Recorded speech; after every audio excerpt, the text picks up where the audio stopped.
Meat bicycle! Hello everybody, welcome back to another modded weapon guide here on Borderlands 2. Today I am back with a new weapon to test out right here. It is called the Darwin and it is made by Coleby over on the Borderlands 2 community GitHub.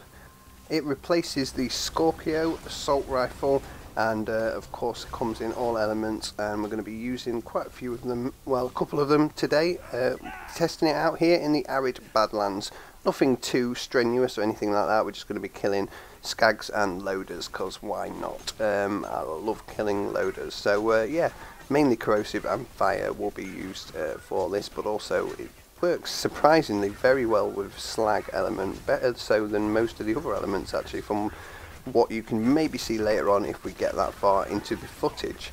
Anyway, as always, we'll start off by showing you guys exactly where to get this, and then we'll go give the weapon a good review.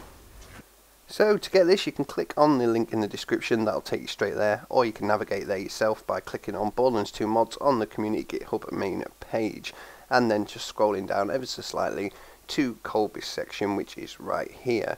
Click on that, that'll bring up all these available weapons. We're going to be looking for the Darwin, which is right there. Click on that and it'll bring up the weapons information page, giving you any information that you need to know as well as the code itself.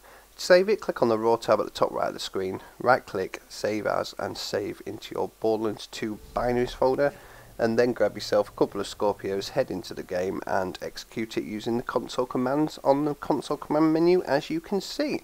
And that will give you your Darwins, which you can see right here. We'll bring up the weapons card so you can have a look at it. Nice subtle silver and black skin on them, and the text actually says the adaptation is the key to evolution. Obviously named after Darwin, and it's all about his theory of evolution and things like that. An interesting little synopsis that he actually provides, which we'll go through on the actual main information page about this weapon and its little background, why it was created, that kind of thing. So yeah, that is all you need to know about that. Also, you can see when firing, like I said earlier, it's like a dual purpose weapon. When you actually hip fire it, it will fire fast rounds like so, and then when you head into the actual aiming down the sights mode, you'll see that the projectiles change into the hexagonal pattern of 5 or 6 bullets right there as well. 7 actually, to be precise. Yeah, let's carry on the killing through arid Nexus Badlands then, while I just let you guys know a little bit about this weapon. Not much weapon information was provided by Coleby. He just says thanks to Exotech, Yaksha and Casey for helping with some code, and that we're to figure out what this weapon can do. Apart from that, he just says it replaces the Scorpio, but like I said, he has provided a background synopsis, which is pretty interesting really.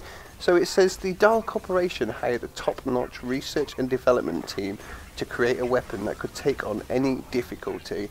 After years of experiments with various dangerous materials, they finally come to a result.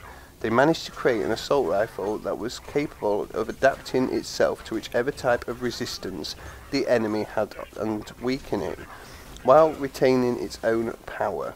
Based on the Darwinism and its theories about the natural selection and the evolutionism, they called it the Darwin.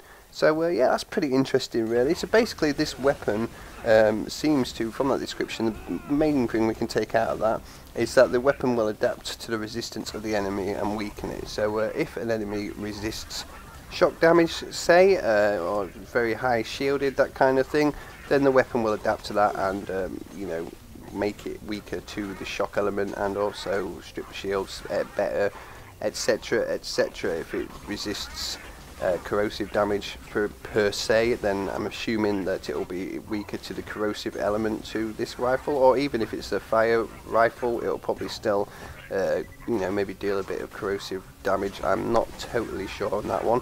A little bit of information would be nice, but hey, he said to work it out, and I'm not great at working things out, so all I do is point and shoot and just tell you what I think of things.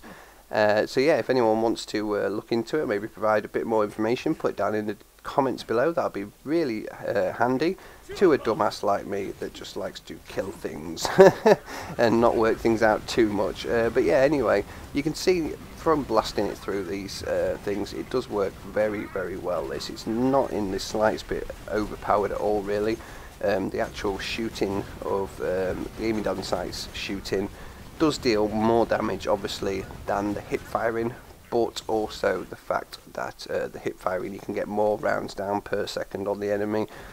So yeah, either way, you're going to do a fair amount of damage. Like I said, this thing is good in all elements. Just make sure you use the elements for the actual enemy that you need. So for skags, say, use fire. For loaders, use corrosive. But it's also very, very good in just its own slag form. So if you want to just go around with the actual slag weapon, it does work very well as well. Like I said, this thing is not overpowered, but you can easily function without using slag, really. Obviously slag will get you a lot more damage and kill the enemies faster, but I could quite happily run around this whole area. Apart from Saturn, I will say that Saturn will be hard, very hard, even with slag, even with your turrets going on your Axton or your actual action skills. I tried it earlier and it just takes forever, so maybe bring another weapon for that. But yeah, like I said, you don't have to have a slag on you to survive, and that is always a good thing in Borderlands 2, because as we always say, Borderlands 2, you know, for power 8, you need a slag or you're just going to get hardly anywhere without certain OP weapons or certain weapons in general. So it's always good to see a gun come out where you can just quite happily run around without having to worry about slagging enemies up too much. So yeah, anyway guys, let me know what you think of this down in the comments below. And hopefully you guys enjoy it. I really had a good time testing this thing out. It's a very good gun, and yeah, really enjoyed it. Anyway, thank you guys for watching. We hope you've enjoyed, and I will see you in the next one.